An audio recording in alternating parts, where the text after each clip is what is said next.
I am here with Georgia Murdoch. You gonna get set up? Yeah.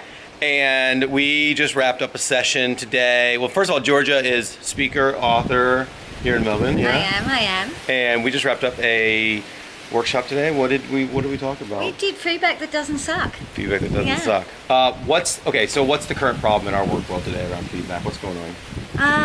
So we talked a bit about it today, and one of the things that I tend to see in organisations, and Culture Amp is kind of an example of this too, is that when you've got really clever, awesome people that are growing an organisation or a team, we kind of want to create this environment where we enjoy working with each other, right? Yeah. Because that's a good thing. Yeah. That's what we want. Well, one of the things that we can tend to do is that we are really nice to each other, and nice is good, but nice doesn't mean that we move things forward, that we have conversations around what's working and what's not, that you and I don't get our relationship right. I mean, you and I fine, but that the others don't get relationships right, or that we don't disagree well. So nice holds us back from moving forward. So let's get tactical. What if you're like in a minute, 3 or 4, like break it down. What can people do today to get a little bit better at feedback?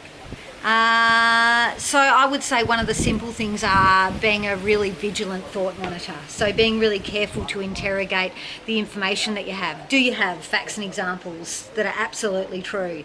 And be really careful not to make assumptions or stories around what other people are thinking or feeling, because they're the kind of things that really create too much tension and damage relationships. Mm-hmm. Yeah. So that's one. Okay. So what would the second be? I would say the second is nip things in the bud. Deal with them as they arise before those sort of little small issues become too massive, and then it's created anxiety for us to have conversations about, but it's also created an anxiety in others because why didn't you tell me in the first place, you know? Yeah. And so we see it and we say it. Finally, we're really focused right now at Culture Amp on creating workplaces and around well-being. How does giving and receiving good feedback kind of help our well-being in the workplace? Yeah, so we're going to make an assumption that the feedback has great content, so that that it helps, that it honours people, and that we have good intent, so we're coming from a great place. And all the research and data says that when we have conversations with those two components, that it actually elevates and honours others, and it becomes a super glue for people to thrive, for people to trust each other.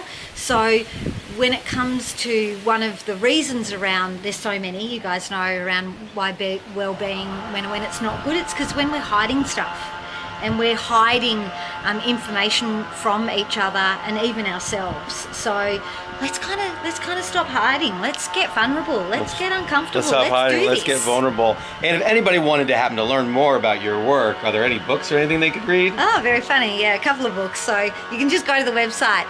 I think I've always wanted to say this, www.georgiamurdoch.com. All right. Thank you, Georgia. All right, thanks, Craig. Bye-bye. Bye.